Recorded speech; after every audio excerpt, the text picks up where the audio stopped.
This is Summer Lovin', inspired by the blockbuster Grease movie.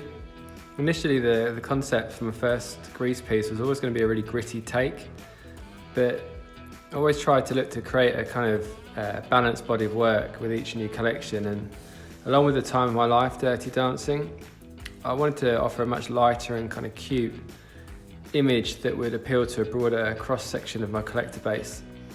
This, coupled with producing Summer Lovin' during the early stages of the COVID lockdown, certainly embraced the lighter side, and the end result is just pure good fun and whimsically retro. It's pretty bloody bizarre in places.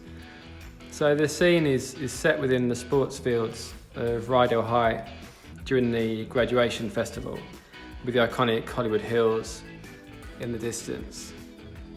It's a beautiful summer's day with balloons and bubbles and butterflies in the air, with the fair in full swing. The styling of the piece is influenced by an older Mary Poppins piece called Cast Off Your Shackles, and it's that warm contrast between the grass and the sky. Ultimately, a really cute scene that kind of masks the naughtiness that's been left by some of the high school leavers. In past pieces, I've shown a carousel, but I've really gone with a cracking helter-skelter within the scene. It's kind of not only looks cool, but it kind of allows to really go to town with some detail to hang it off, as well as a familiar face or two. A common theme, obviously, within Lost in Hollywood 3 are the cars.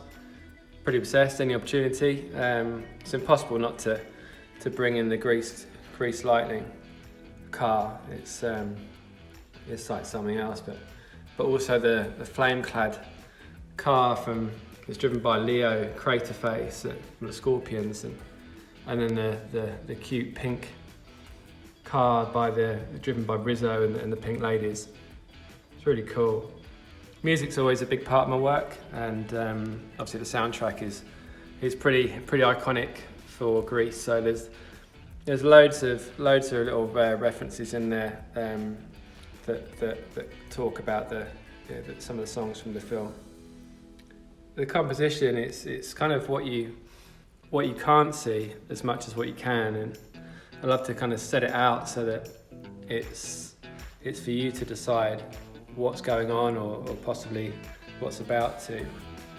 The great detail that comes from it, from sitting down and doing the research and making notes and looking at websites, fan pages, etc.